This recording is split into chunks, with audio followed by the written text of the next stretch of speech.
What was the hardest thing to adjust to when you first came into this prison? I've always naively, I guess, thought that women were the gentler sex, the weaker sex. That's what society wants us to believe.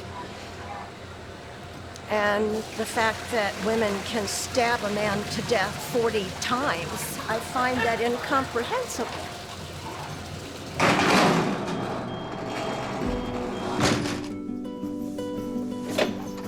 South of Chicago, in the state of Indiana, 2 prisons hold some of America's most dangerous female criminals.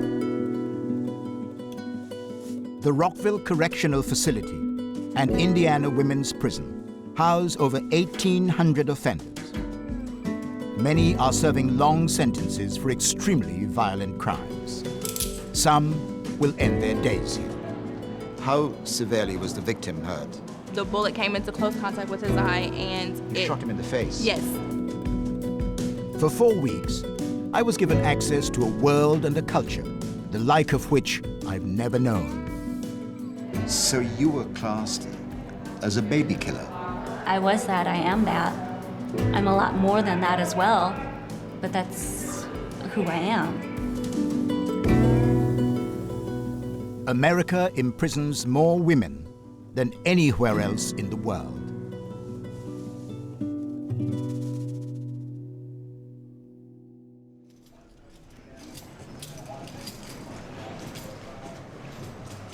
This is Indiana Women's Prison. My escort, Sergeant McPherson, is taking me to meet the most notorious inmate in the state, a convicted double murderer. Thank you. You're welcome. And Sergeant, we're heading now to the Administrative Segregation Unit. This unit is where our disciplinary offenders are. This is what you call like a punishment for them. We put them here to give them time to think about what they've done and to clear up their negative behavior.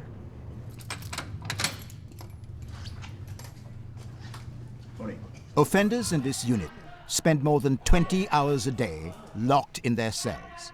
They have no contact with the rest of the prison population. Hey, Sarah, you ready?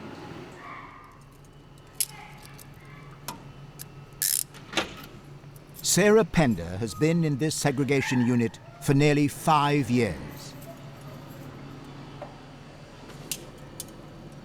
This is punishment not for the double murder for which she was convicted, but for an incident in 2008 which made headline news across the country. Why do you think they have given you this long sentence, as it were, in segregation unit? Because I embarrassed them. How did you embarrass them? Well, I escaped from what was supposed to be a maximum security prison. How did you do that? An officer aided me. In what way? This is a little embarrassing. He drove me out. They have these transportation vans that come in to get fuel. They have like their own little gas station, and we planned it so that when he came in to get fuel, then I came out and got in the van. How did you manage to persuade an officer Well, I didn't actually to take you out? I didn't actually ask him. Yeah, I know. It's I was having when I was planning my escape, I planned on doing it by myself. And but I needed money, and I didn't want to ask my family because I would have to lie to them about what it was for. So in order to make money, I worked with this officer who would traffic in contraband, and then my friends would sell it for money, and then I would get the money to save up for my escape. And so he was making a lot of money because I was paying him very well to do this. And he found out that I was planning an escape and saw an opportunity to make more money. And so he said, well, what if I could just roll you out of here? I said, that would be worth my while.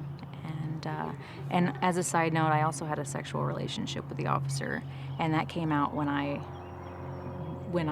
escaped, and that was very embarrassing to the department. I think I'm beginning to understand why the authorities have taken such a strong line on your case. Mm-hmm. Because you mentioned it was an embarrassment. I think it's a huge embarrassment for them. Yes, and The only explanation that they've given my mother for why I'm in here is that I'm, quote, too smart for their facility.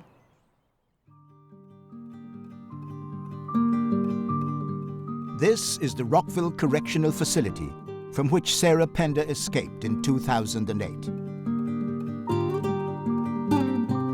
She was on the run for more than 4 months and was labeled America's Most Wanted Woman. Leading the way back to Indiana, 2 state troopers and an unmarked police car, bringing convicted murderer and prison escapee Sarah Jo Pender back to an Indiana state prison. Pender has been on the run from police since escaping from the Rockville Correctional Facility last August. She'll have no contact with the outside. No phone calls, no visits, and we'll minimize her contact even with staff internally. The state has been true to its word. And this has been Sarah Pender's life ever since. Scott Spittler, the officer who helped her escape, was jailed for 7 years. Sergeant McPherson has known Sarah Pender from the day she arrived at Indiana Women's Prison. She must have struck up a very deep relationship, having targeted that male officer. He was having problems at home, and she preyed on that. She preyed on his emotions. She made him feel that she was going to save him, that she would be his everything, that she would replace what he didn't have. And he was so vulnerable, he fell for it. So he did whatever she asked. He fell in love with her. He fell in love with her? Yes, but of course she wasn't in love with him. She used him to get what she wanted, and that was to get out of Rockville. And you would put that down to her ability to... Manipulate. She is... I've seen a lot. I've been here for over 20 years. Sarah is one of the best manipulators I've seen.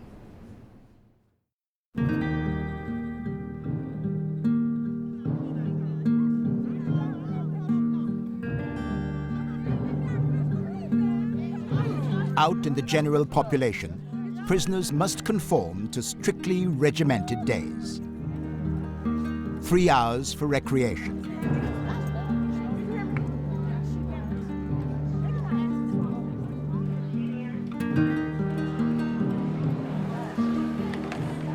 "15-minute sittings for meals.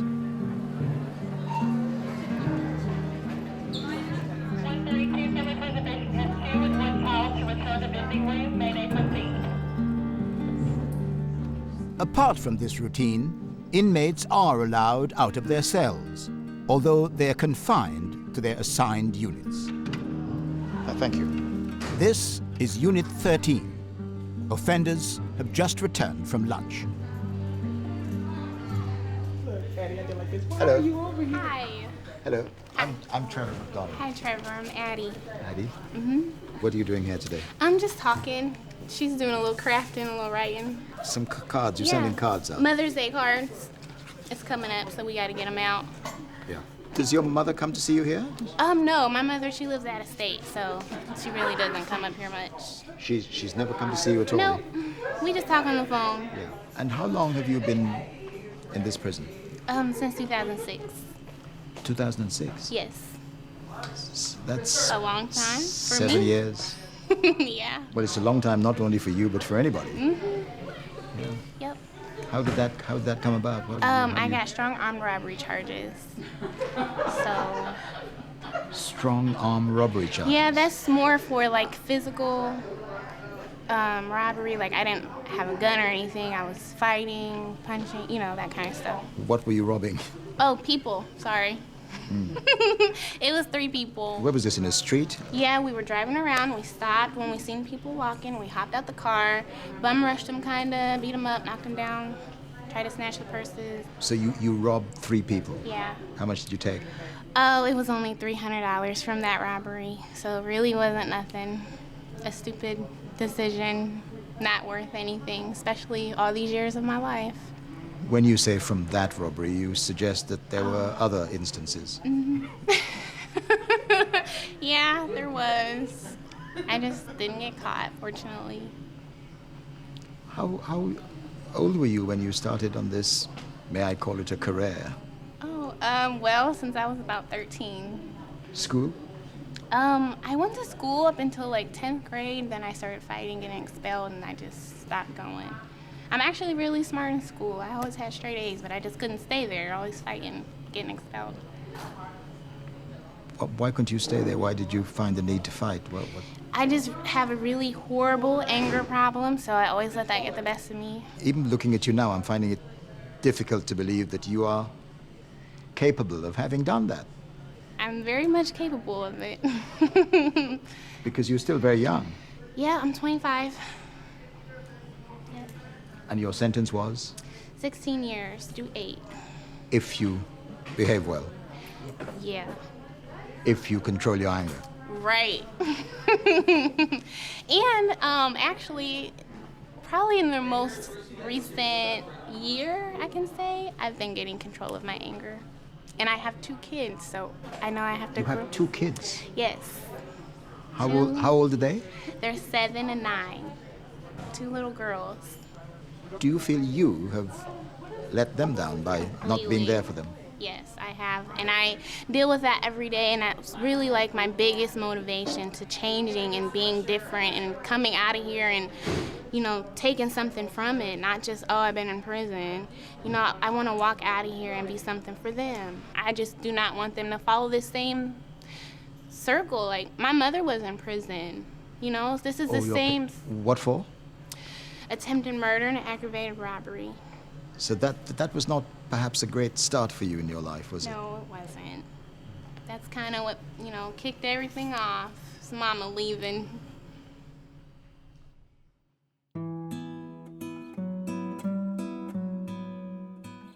Addie Hartz will be free in only a few months. She'll spend much longer picking up the threads of her life.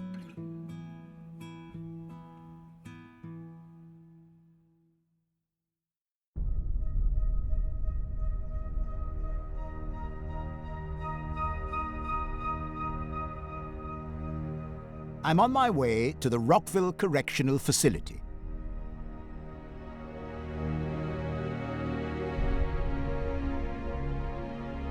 This is the largest women's prison in the state of Indiana.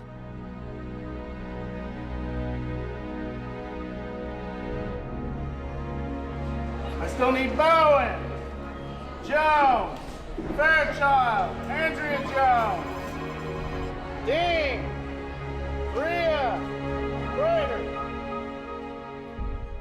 Rockville is a clearinghouse for convicts from all over the state. Some will serve all their time here. Others are assessed and moved on to other prisons. Every month on average, 200 new offenders arrive here. This is their first port of call. From now on, their every action will be governed by prison rules. Ready? Look right up here. 1, 2, 3. All right, this paper here tells you we don't allow any sexual contact of any kind between you and staff and you or our offenders. Your stuff? Okay. Go over there and get a styrofoam cup, put your name on it. There's water in the orange thing. From the way an intake looks when she comes in here, can you tell what she might be in for? No. I don't ever try to guess. Some of them, when you look at them and you look at the offender, it's like you cannot believe that that's what she's here for. You're frequently surprised by what they've done? Very much so, yeah. You would, if you look at, the paper and then look at her and you're going, there's no way. But, yep. Do you see many of the same people coming and going? Yes. They'll come in that door back there and say, I'm home. And I'm going, really? Because for some of them, this is. Because they have nowhere else to go. Okay, I'm gonna roll each finger. I'm gonna start with your right thumb. Hello, I'm Trevor. Hi, I'm Paul. Have you been in this prison before? Yes, I have. For Fort Wayne, Indiana, I've been here for possession of meth. So I've been here before, but I only stayed like in intake. I didn't leave intake, but this time I will. Yes. Yeah. So this time you will be in the general prison population. Yeah, sure will. What sort of prospect is that for you? A little scary, but at the same time, like, I don't know, teach me little morals, you know? Teach me not to come back. Do you have a drug dependency? I've been to rehab, yeah. I'm an addict straight up, so yeah, I do. How long have you been an addict? Since I was 17 and I'm 28. A couple years, a long time. Do you have children? I do. I have 4. 4 children? I have 4. My oldest one is 13. I have a 13-year-old, 12-year-old, 9-year-old, and a 6-year-old. I'm trying to find a hopeful road out of this for you. I know. I know. What's that? I don't know. I have to have a game plan when I leave here. I know that. Like, going back to the life, like, when I got in trouble this time, I violated probation because I didn't have no transportation back and forth, and I wasn't using, and I haven't used for maybe 3 months at the most, you know, and that's pretty good for me because I was doing needles and all kinds of stuff. But 3 months is a big step, and I just want it a little bit further and a little bit further. But it's hard. It's really, really hard. Yeah. Thank you very much for talking to me. Good luck. Thank you.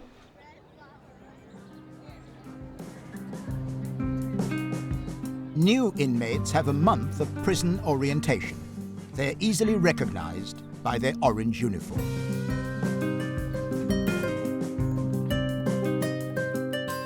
For every new arrival, some other prisoner is about to leave.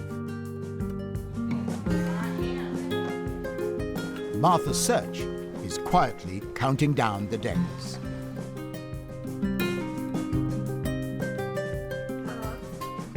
Thank you, ma'am. You're welcome. I caught up with her on her mail delivery round.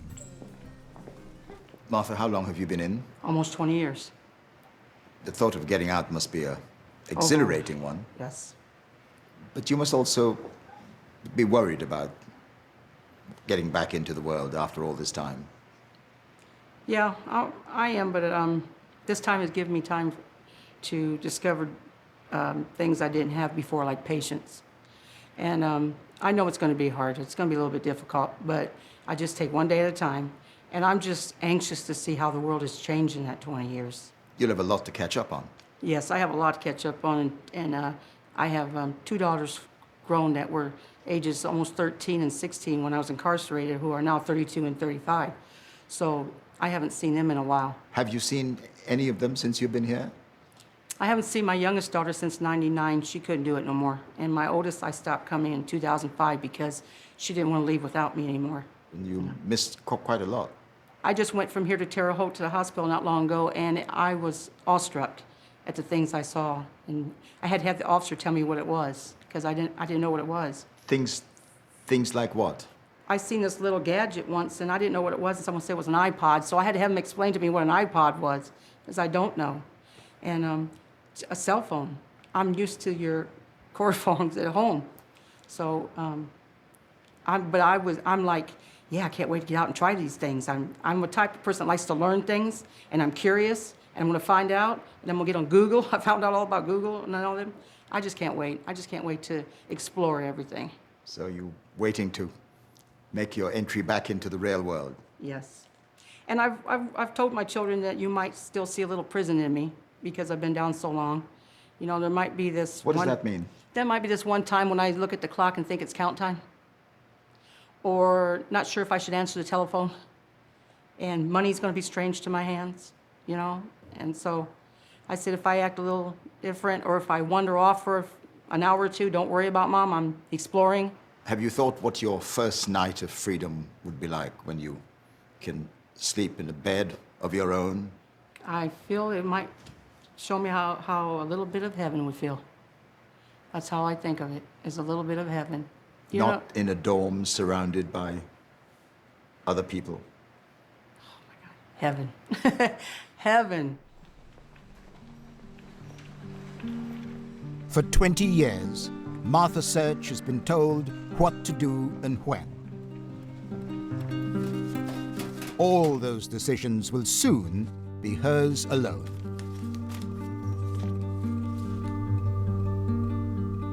prison inmates on long sentences survive partly on dreams of freedom. But in August 2008, one female offender, Sarah Pender, actually broke out of Rockville. The convicted double murderer had earlier told me that her escape plan relied on the help of Officer Scott Spittler. Now, since September, we've been hot on the trail of a woman authorities have called a female Charles Manson. Now, recently she was added to the U.S. Marshals 15 Most Wanted list, making her the most wanted woman in America. But how on earth do the authorities explain the fact that she escaped? Lieutenant Brad Gray was on duty on the day of the breakout. Lieutenant Gray, what were your impressions of Sarah Pender while she was here? She was always trying to get an advantage over someone or something. It was always about, anytime you talk to her, if you ask her a question, she would typically respond with, "What's in it for me?" And when people, either say that or give you the impression that that's what they're trying to do, then it should put you on notice that, you have to be careful about how you're dealing with them. She got out through a back door in this recreation building. Having changed into casual clothes, she hid her prison uniform in the ceiling. The door alarms failed to go off, and a white van was waiting. With Pender crouching under the back seat, Spittler drove her out of the west gate and out onto the open road.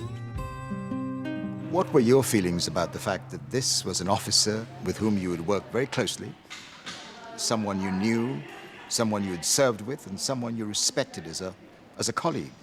Once we discovered that it was him that had driven Pender out of the facility, I was just absolutely sick, just sick to my stomach, physically sick, mentally sick over the entire episode. Sarah Pender proved to be, as you had probably thought when she came in here, that she was just as clever a manipulator as you had originally felt. Oh, absolutely. She has proven herself to be that time and time again, and that is probably the best proof of it right then and there. If you can convince an officer, someone who was trained not to do this, somebody who was trained to maintain the order and the peace of a facility, if you can convince that person to drive you out of a correctional facility, you can convince anybody to do anything.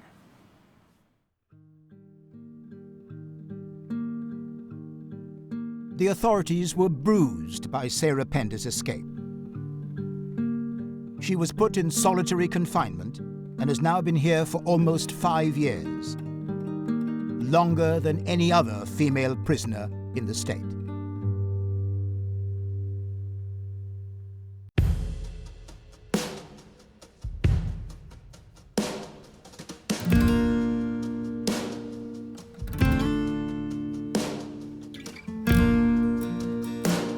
Of the 1,200 offenders at Rockville Correctional Facility, 85% of them are mothers.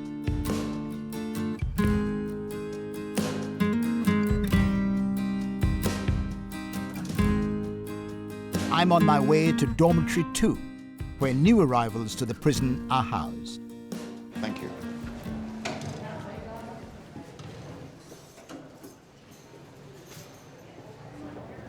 Paula McIntosh, a mother of 4, was beginning the difficult process of adjustment.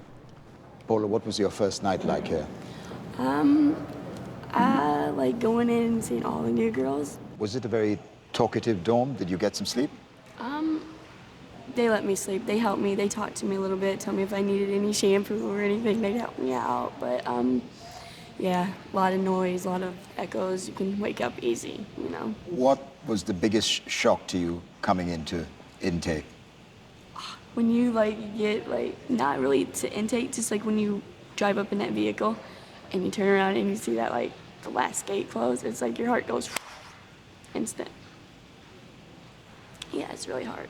Will you have a visit soon, or? No, my family won't come up here. My dad, he doesn't really come and see us because it's just really hard on him.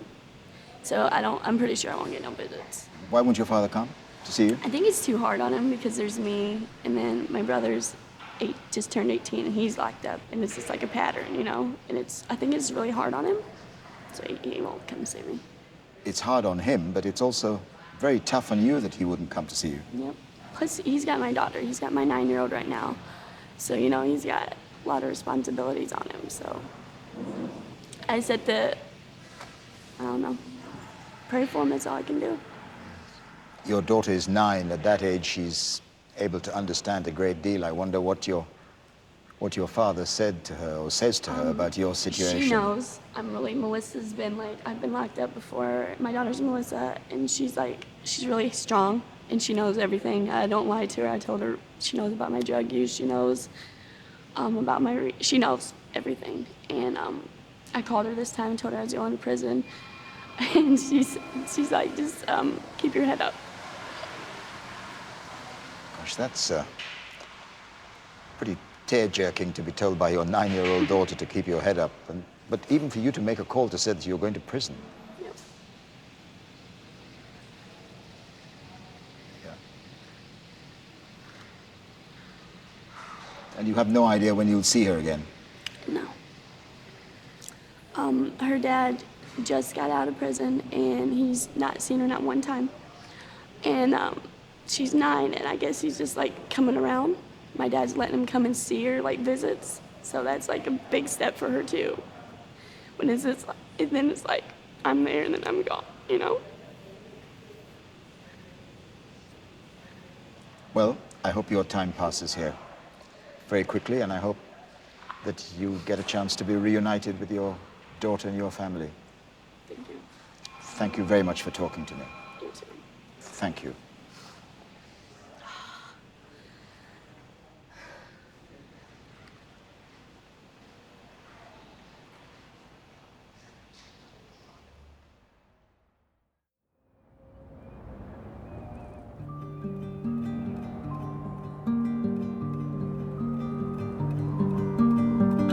At Indiana Women's Prison, it's morning recreation. It's a chance for inmates to make friends and cultivate relationships, which can be a desperately important part of prison life.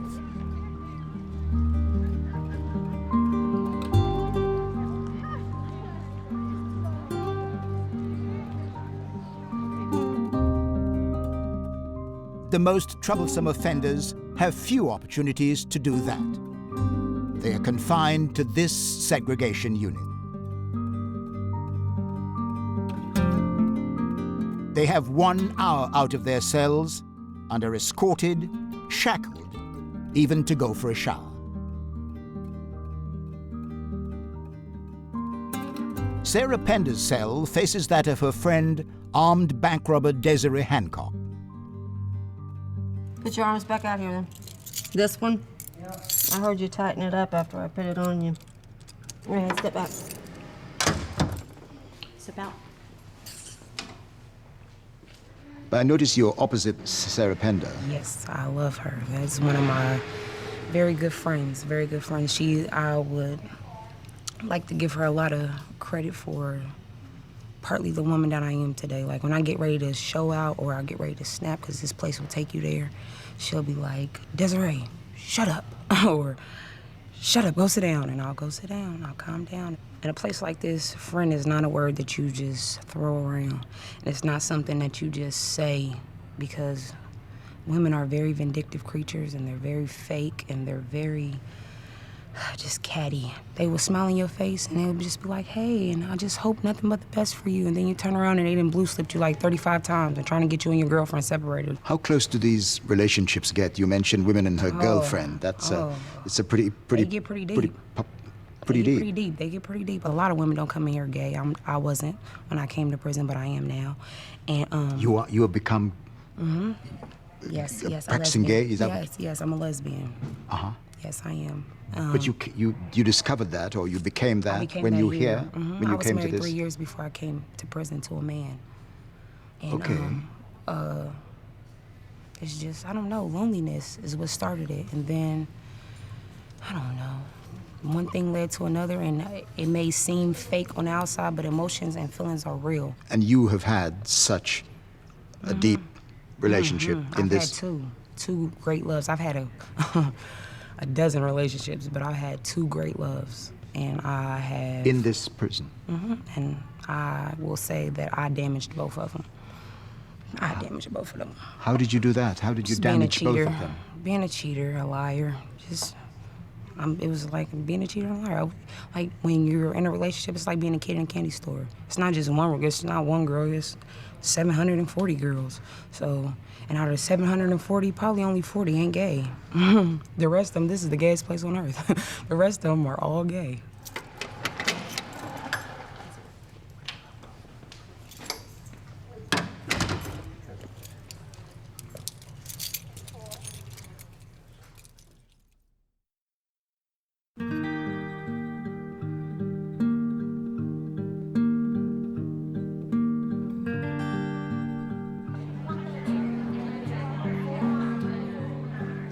It's lunchtime on Unit 13. Inmates follow a well-marked-out route to the food hall.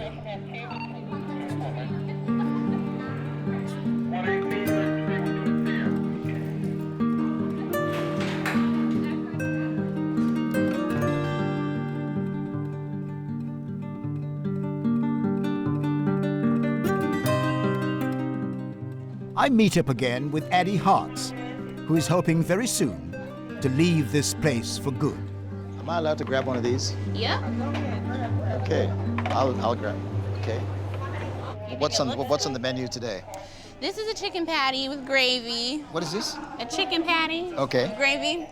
This is supposed to be cabbage, and this is some kind of Spanish rice, I'm sure. Spanish rice? Yeah. Some of it's really not bad. I'm bashing the food, but some of it really isn't that bad. Yeah. Like, I'm gonna eat this stuff. Yeah, this is a good tray today. Are you guys ready to say grace? Yes. Okay.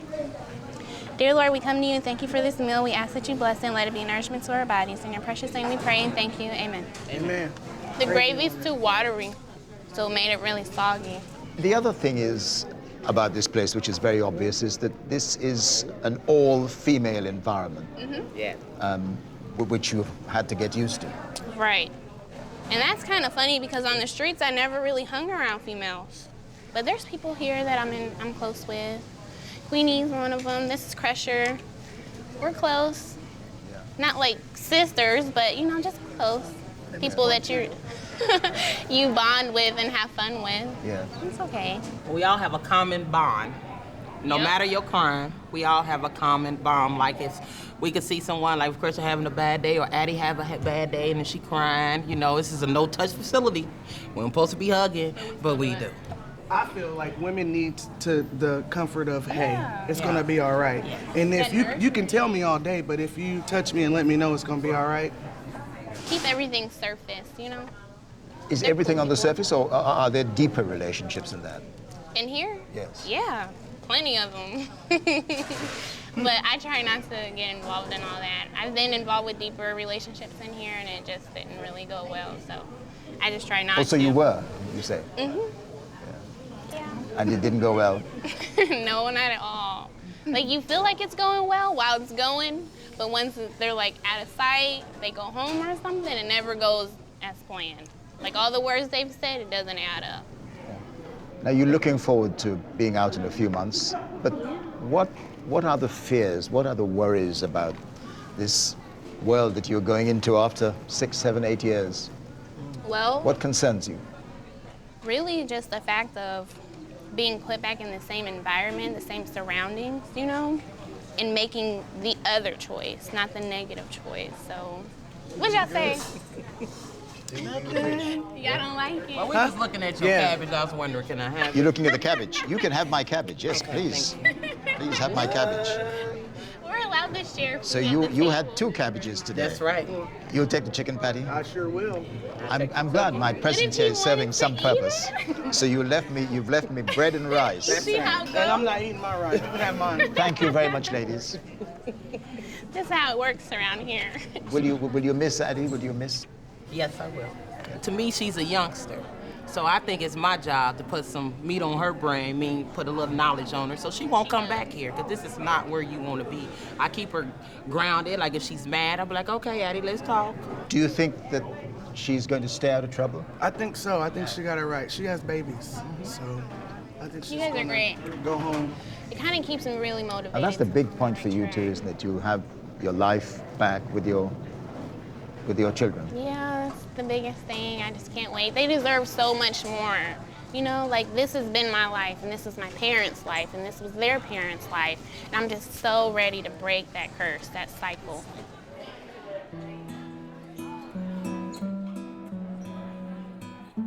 The prison officers I spoke to were optimistic that once she's released, Addie Hartz stands a good chance of keeping out of trouble.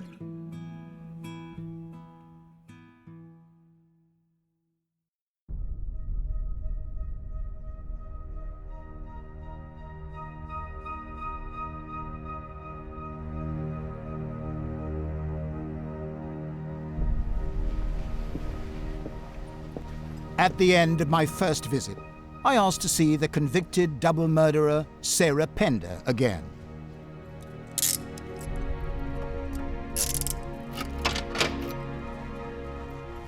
Hi, Sarah. Hi. Once described as America's most wanted woman, her notoriety is a far cry from her formative years and life as a college student.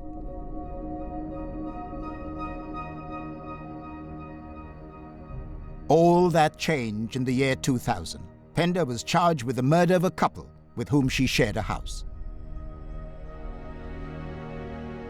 They were actually shot by her boyfriend, Richard Hull, but the prosecution believed that Sarah Pender was instrumental in planning the murder. She bought the murder weapon.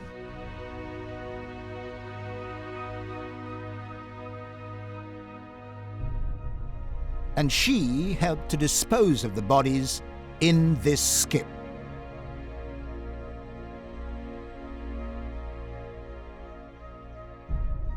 She has a Charles Manson-like ability to manipulate people to act as surrogates for her in committing crimes. The evidence was overwhelming that if she didn't pull the trigger, she did everything else. Pender has always admitted helping to get rid of the bodies, but she strenuously denies masterminding the killings. But she failed to convince the jury. Pender was found guilty of double murder. I kept hoping to get to the bottom of the Sarah Pender story. Okay. The thing that I have always got from the conversations we've had before is that you are not typical of the people in this prison environment generally. Mm-hmm. Would you agree? I would. I have a wider worldview, and I think that I've been able to glean more wisdom than the typical person. I'm generally more educated. I have 5 years of college. Why did you choose the path that ended you up here? It was an emotional attachment to someone who, when I found out that he dealt drugs, that I accepted it because I didn't want to lose him. So at every stage you were aware of where that codependency was taking you? Yes, I went into the relationship with my eyes open. However, I was very, very naive, and I never thought that it would bring harm to me or anyone that I loved. And like most women, I thought that I could change him. And I asked him to stop selling drugs and to get a real job, and he agreed. And that was the path that I thought we were going on at the time. Were you aware that there were guns in the house or a gun in the house? Yeah, I bought the gun. It was my gun. He asked me to buy him a gun. If someone asked me to buy a gun, my first question would be, A, why me? Why are you asking me to do it? And what are you going to use it for? Mm-hmm. Did you ask those questions? Yeah. And he told me that I was the only person who didn't have a criminal background, because Well, that in itself is awfully suspicious. in America, you can't buy a firearm legally if you have a felony. And so I was the only person who was legally able to buy it. But Sure, but I'm talking about the fact that you were being asked to buy a gun by a felon. the thought of being left alone frightened me more than whatever consequences would come from purchasing a firearm. What kind of a gun was this? It was a shotgun that you would use for hunting, like, I think birds. I don't know, I didn't pick it out. But in the end, it was not used for hunting birds. It was used for shooting two people with whom he was in a disagreement. Yeah. Well, he had no disagreement with the woman. He said that he shot her just because she was a witness. The bare fact of the matter is that you purchased a gun which was used in the killing of two people.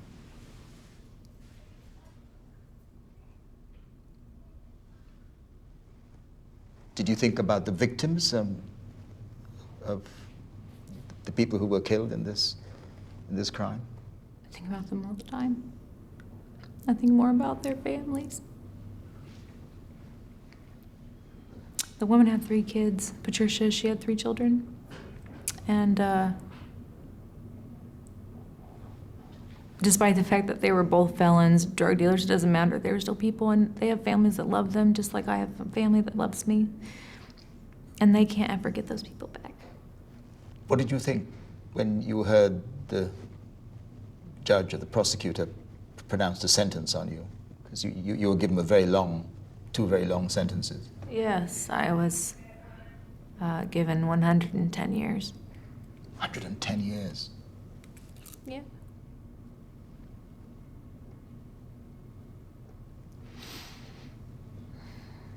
What were your emotions on hearing that dreadful sentence? Disbelief.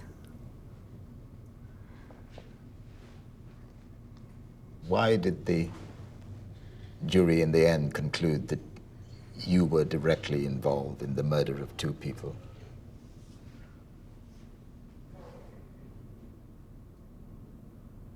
I knew that I had committed a crime, but I knew I wasn't guilty of murder, and I was willing to take responsibility for my actions. In that case, was it in somebody's mind, the mind of the prosecutors, the prosecuting authorities, that you had somehow encouraged or manipulated him into committing those murders? Yes.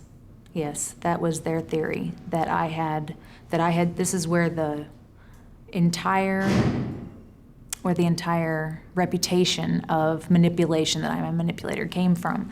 The prosecutor had went forward on the theory that I had manipulated Richard into murdering the victims, and his theory was that I wanted them out of my house. You were being judged, or you were seen, you were perceived as a two-faced manipulator. Yeah. Yeah. Which is a really hard label to carry. Every time I meet somebody new, if they are aware of my infamous reputation, it's a new hurdle to jump. And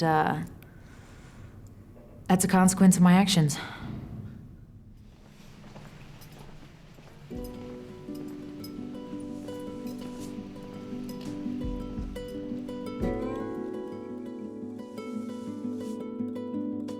Next week, I talk to a woman who took the life of her 3-month-old son. So you were classed as a baby killer? I was that, I am that. I'm a lot more than that as well, but that's who I am. I meet newborn Zayden. What would you tell your son when he is old enough about where he was born and the circumstances in which he was born? I would just tell him that Mommy made a big mistake and hopefully he won't ever come to a place like this. And I speak to a murderer who managed to stay on the run for 35 years. I heard something coming in the back door, and I thought, oh no, it's the cops.